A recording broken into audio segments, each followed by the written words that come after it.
بسم الله الرحمن الرحيم نحمده ونصلي على رسوله الكريم أما بعد فأعوذ بالله من الشيطان الرجيم بسم الله الرحمن الرحيم يا أيها الذين آمنوا إن تنصروا الله ينصركم ويثبت أقدامكم وقال النبي صلى الله عليه وسلم والله في عون العبد ما كان العبد في عون أخيه صدق الله العظيم وصدق رسوله النبي الكريم۔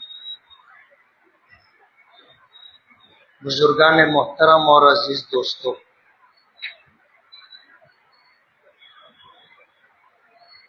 یہ کائنات اللہ تعالیٰ کی مخلوق ہے اور اس کائنات کے نظام کو اللہ پاک نے اپنی حکمت و مصلحت کے ساتھ بنایا ہے، اور اس دنیا میں ہر آن تبدیلی آتی اور زندگی کا ہر لمحہ نشیب و فراز کے ساتھ گزرتا ہے۔ حالات کے پیش نظر کبھی ہمیں یہ محسوس ہوتا ہے کہ یہ بہتر حالات ہیں، اچھا ماحول ہے، اور کبھی ہم ایسا محسوس کرتے ہیں کہ تکلیف دہ دور گزر رہا ہے، جان پر، مال پر، عزت و آبرو پر حرف آ رہا ہے اور حالات سے ہم گزر رہے ہیں۔ دنیا اسی کا نام۔ اللہ تعالیٰ نے راحت اور آرام کو جنت میں رکھا ہے اور ہم اسے دنیا میں تلاش کرتے ہیں۔ حدیث قدسی ہے، حدیث قدسی کہتے ہیں اس حدیث کو جس کا مفہوم تو من جانب اللہ آیا، لیکن الفاظ نبی کریم صلی اللہ علیہ وسلم کے، جیسے قرآن کریم ہے تو قرآن کریم کے الفاظ بھی منزل من اللہ ہے، یعنی قرآن کریم کا ایک ایک لفظ اور ایک ایک حرف اللہ پاک کی طرف سے آیا ہے۔ قرآن کریم میں ایک حرف اور ایک لفظ بھی اللہ کے علاوہ کسی اور کی طرف سے شامل نہیں، تو قرآن کریم کے الفاظ بھی منزل من اللہ ہے، اور قرآن کریم کے معانی و مفاہیم بھی منزل من اللہ ہے کہ اللہ پاک نے بتایا کہ اس آیت کا کیا معنی و مفہوم ہے۔ حضرت جبرائیل کے ذریعے حضور پاک صلی اللہ علیہ وسلم تک آیا اور حضور پاک صلی اللہ علیہ وسلم نے قرآن کریم کے معانی و مفاہیم ہمیں بتائے۔ یہی وجہ ہے کہ قرآن کریم کی آیات کی تفسیر میں کسی بڑے سے بڑے عالم کو بھی یہ حق نہیں ہے کہ وہ اپنے علم کی بنیاد پر قرآن کریم کی آیات کے معنی و مفاہیم متعین کرے۔ کسی کو یہ حق نہیں۔ وجہ اس کی یہ ہے کہ قرآن کریم کے الفاظ بھی اللہ نے بھیجے ہیں اور ان الفاظ کے معنی و مفاہیم بھی اللہ پاک نے بتائے۔ اس سے ہٹ کر کے کسی کو یہ اختیار نہیں ہے کہ اپنے علم کی بنیاد پر، اپنی رائے کی بنیاد پر قرآن کریم کی کسی آیت کی تفسیر کرے، جس کو تفسیر بالرائے کہا جاتا ہے، اور جمہور علماء نے اس سے منع کیا ہے۔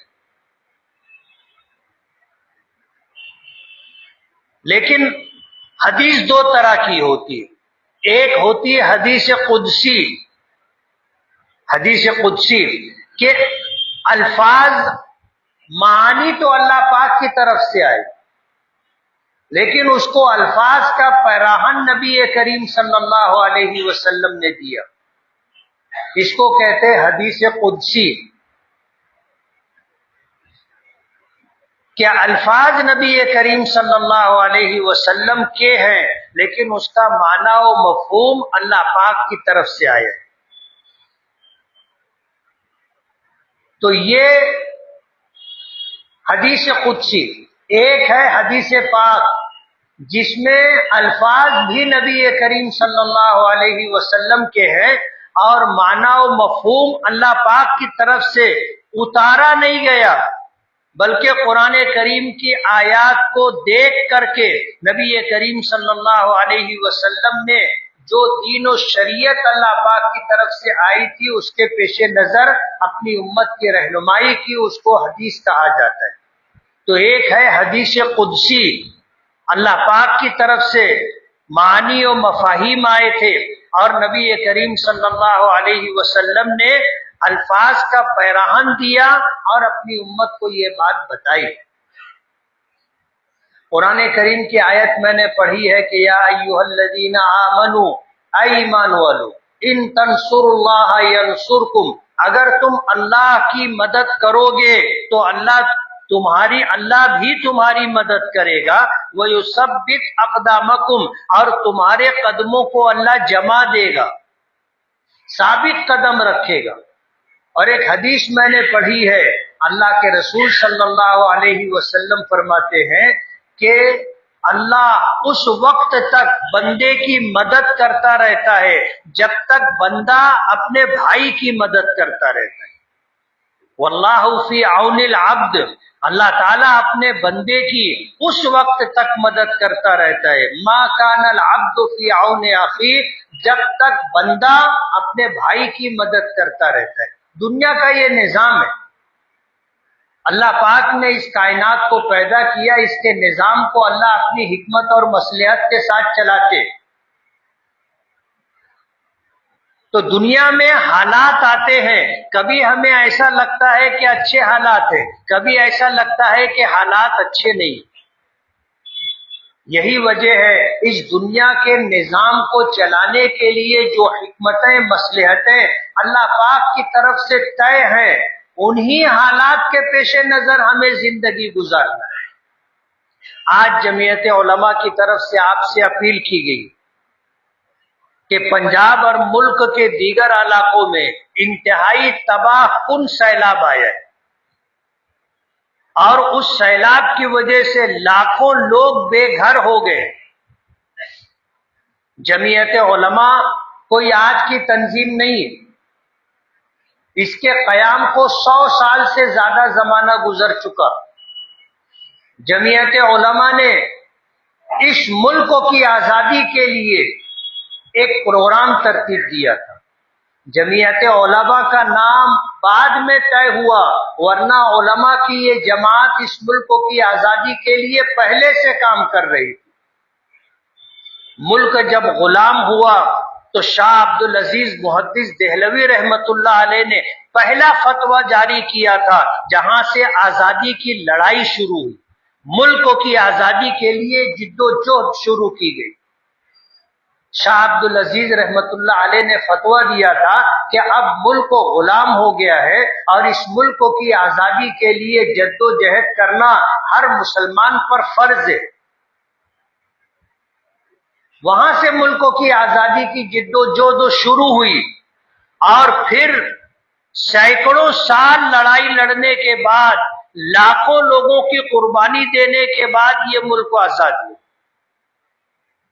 ملک آزاد ہوا 15 اگست 1947 میں، اور یہ کئی 100 سال پہلے سے یہ جد و جہد چل رہی تھی، اور علماء اپنے طور پر کام کر رہے تھے۔ نومبر 1919 میں اس جماعت کو جمعیت علماء کا نام دیا گیا۔ یہ وہ جماعت ہے جو ملک و ملت کے لیے قائم کی گئی، اور الحمدللہ اس وقت سے لے کر آج تک جمعیت علماء کام کر رہی، اور جمعیت علماء پر اللہ پاک کا خاص کرم ہے، ہر زمانے میں اس کو مخلصین کی جماعت ملتی رہی، افراد اور احباب ملتے رہے۔ جماعت کے احباب کام کرتے ہیں، کسی کی کوئی تنخواہ نہیں ہے، اپنی جان، اپنا مال، اپنا وقت، اپنی صلاحیت دے کر کے قوم و ملت کے لیے کام کرتے۔ ہر زمانے میں عہدوں کی پیشکش کی گئی۔ ملک آزاد ہوا، جمعیت علماء چاہتی تو اس ملک میں بڑے بڑے اعزازات حاصل کر سکتی تھی۔ بھارت رتن کا اعزاز پیش کیا گیا، جمعیت علماء کے اراکین و ذمہ داران نے انکار کیا۔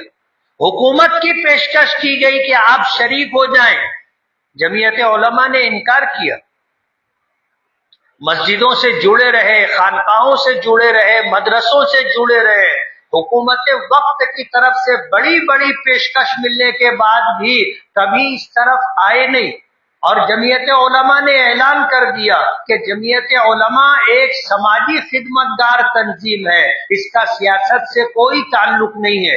جمعیت علماء سے ہر وہ شخص جڑ سکتا ہے جو اپنے طور پر سیاسی ہو، لیکن کسی فرقہ پرست پارٹی کا ممبر نہ ہو۔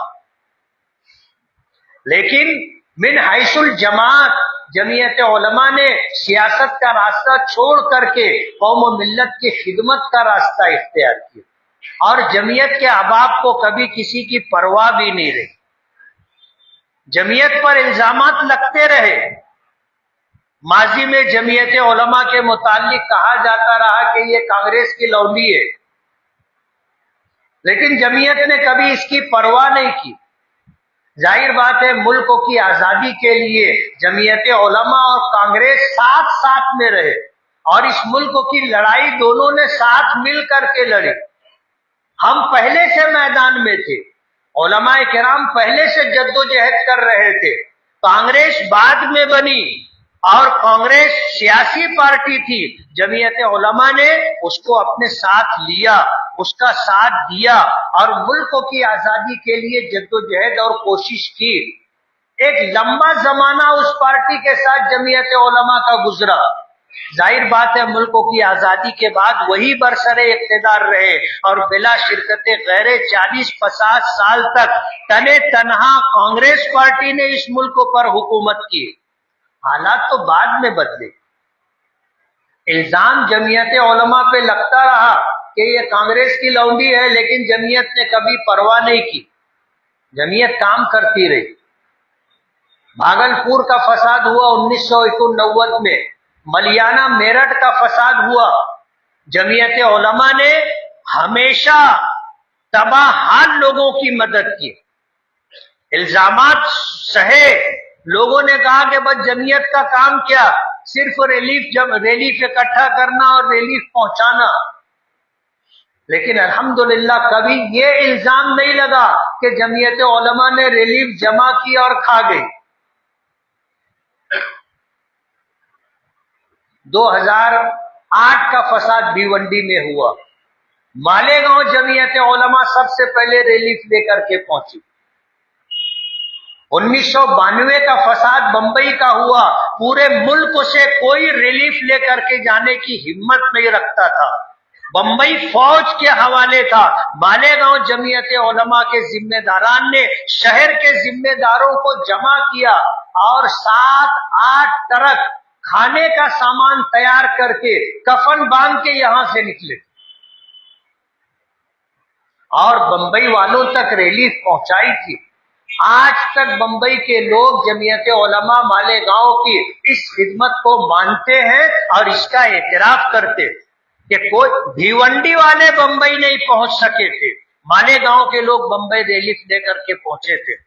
ملک کے دور دراز علاقوں تک، بنگال بولو، آسام بولو، جمعیت علماء مالیگاؤں ریلیف لے کر کے پہنچی۔ مہاراشٹر جمعیت علماء کے بعد مہاراشٹر بھر میں مالیگاؤں جمعیت علماء ہے جو اپنے کام کی بنیاد پر پورے ملک میں اپنا ایک مقام رکھتی، اور یہ سب آپ کے تعاون سے۔ جمعیت کے پاس کوئی اپنا آمدنی کا ذریعہ نہیں ہے، ہم ایک ہاتھ سے لیتے ہیں اور دوسرے ہاتھ سے لوگوں تک پہنچاتے ہیں۔ اللہ کا بہت بڑا کرم ہے، اور ہمارے پاس جمعیت کے پلیٹ فارم پر ایسے سینکڑوں لوگ ہیں کہ جب ان کو آواز دی جاتی ہے تو اپنا سب کچھ کام چھوڑ کر کے، گھر بار چھوڑ کر کے جمعیت کے کام کے لیے تیار ہوتے ہیں، اور ہفتہ بولو، 15 دن بولو، مہینہ بھر بولو، جا کر کے وہاں کام کرتے۔ جہاں جہاں حالات آئے، جمعیت علماء نے ریلیف پہنچائی، مدد کی۔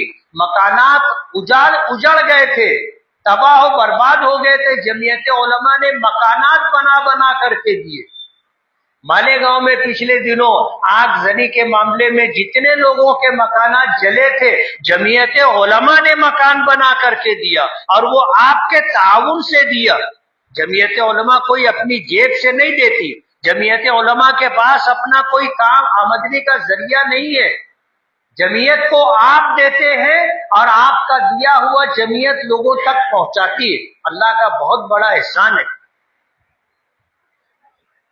آج پنجاب کے حالات بہت خراب ہیں، ہم اندازہ نہیں کر سکتے۔ ہمیں تو اللہ کا شکر ادا کرنا چاہیے کہ ہم بھی سلامت ہیں، ہمارے بیوی بچے بھی سلامت ہیں، ہمارا گھر بار بھی محفوظ ہے، ہمارا کاروبار بھی جاری و ساری ہے۔ یہ اللہ پاک کا بہت بڑا احسان ہے، ورنہ حالات آتے دیر نہیں لگتی۔ آپ نے کبھی سوچا نہیں ہوگا کہ مالیگاؤں بھی سیلاب کی زد میں آ سکتا ہے۔ آیا تھا مالیگاؤں بھی، 9/9/69 کا سیلاب مالیگاؤں ڈوبنے کی کیفیت میں تھا۔ یہ جامع مسجد میں جہاں تک آپ ٹائل دیکھ رہے ہو، اس مسجد میں اتنا پانی بھر چکا تھا، اور یہ جو ٹائل لگایا گیا ہے یہ کوئی شو کے لیے نہیں لگایا گیا، یہ ضرورت کی بنا پر کہ یہاں پر نہ کلر ٹکتا تھا نہ پلاسٹر رکتا تھا۔ سیلاب کا پانی ان دیواروں کو لگ جانے کی وجہ سے ان دیواروں پر پھر پلاسٹر اور رنگ روغن رکتا نہیں تھا، پرت بن کر کے نکل جاتا تھا۔ اللہ جزائے خیر دے۔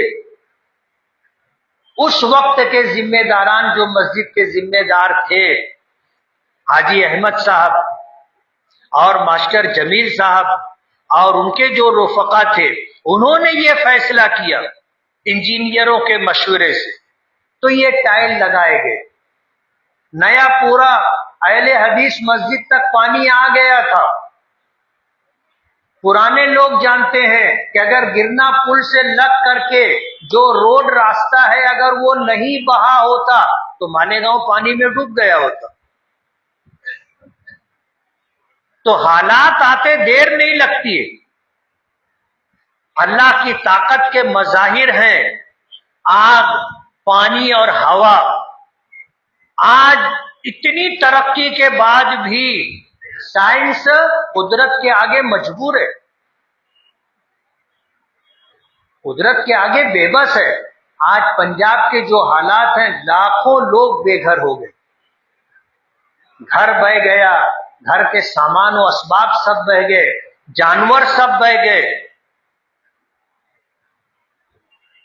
اللہ جزائے خیر دے پنجاب کے ان مسلمانوں کو جنہیں اللہ نے حفاظت عطا کی تھی، وہ محفوظ تھے، انہوں نے تباہ حال لوگوں کو اپنے گھر پناہ دی ہے، مدرسوں میں ٹھکانہ دیا، مسجدوں میں ٹھکانہ دیا۔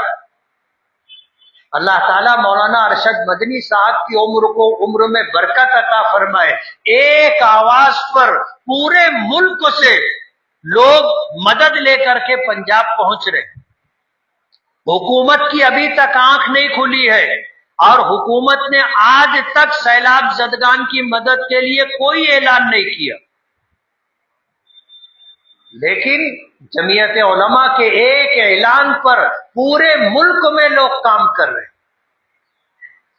ہمیں بھی اپنے اکابرین اور بڑوں کی طرف سے یہ حکم آیا کہ پنجاب میں سیلاب زدگان کی مدد کے لیے ریلیف اکٹھا کی جائے۔ باہمی مشورے سے مسجد کے ذمہ داران سے بات کی گئی، اور مسجد کے ذمہ داران نے اجازت دی کہ ہاں سیلاب زدگان کے لیے پنجاب اور دیگر علاقوں میں جو تباہ حال لوگ ہیں ان کی مدد کے لیے اس ہفتہ جامع مسجد میں ریلیف کا کام کیا جائے گا۔ یہی وجہ ہے کہ آج آپ دیکھو گے کہ مسجد کے چندے کے لیے ڈبہ نہیں گھمایا گیا آپ کے پاس۔ آپ اس مد میں زکوٰۃ کی رقم دے سکتے ہیں، صدقات کی رقم دے سکتے ہیں، عطیات کی رقم دے سکتے ہیں۔ یہ مخلوق اللہ کا کنبہ ہے، اور اگر آپ ان کی مدد کرو گے تو اللہ آپ کی مدد کرے گا۔ اور جب تک بندہ اپنے بھائی کی مدد کرتا رہتا ہے اللہ پاک بھی اس کی مدد کرتا رہتا ہے. ہم اللہ کی مدد کے محتاج ہیں. آج جو سلامتی، عافیت، حفاظت، چین و سکون کی دولت اللہ پاک نے ہمیں دی ہے، اس کو باقی رکھنے کے لیے ہم اپنے تباہ حال بھائیوں کی مدد کریں، اللہ ان نعمتوں کو باقی رکھے گا.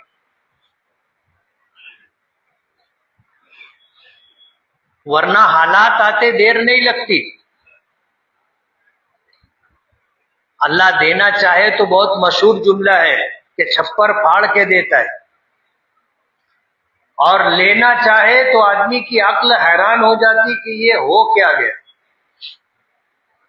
رات میں آدمی مالدار ہوتا ہے، صبح ہوتی ہے آدمی لٹ جاتا ہے، غریب ہو جاتا ہے، دیوالیہ نکل جاتا. تو یہ جو نعمتیں اللہ نے ہمیں عطا کی ہے کہ آج ہم چین سکون کے ساتھ ہیں، کوئی اندیشہ، کوئی خوف نہیں ہے. ہمارے بیوی بچے محفوظ ہیں، کاروبار جاری و ساری ہے. آج ہم جمعہ کے دن جمعہ کی نماز کے لیے اپنے گھر سے نکلے، عافیت کے ساتھ اللہ کے گھر تک آ گئے، کوئی رکاوٹ نہیں ہے ہمیں. یہ نعمتیں معمولی نعمتیں نہیں ہیں. اللہ پاک کا بہت بڑا کرم ہے. قرآن کریم کی ایک چھوٹی صورت میں مکے والوں پر اللہ نے احسان کیا تھا، اسے جتلاتے ہوئے بتایا کہ اطعمہم من جوع، مکے کے لوگ بھوکے تھے تو ہم نے ان کو کھانا کھلایا. وآمنہم من خوف، خوف کی زندگی گزارتے تھے تو ہم نے ان کو امن عطا کیا. آج یہ دونوں نعمتیں ہمارے پاس ہیں. صرف وہ کھانا ہی نہیں، ہم جو چاہتے ہیں وہ کھاتے. ایسا نہیں ہے کہ کھانا بس مل گیا پیٹ بھر لو،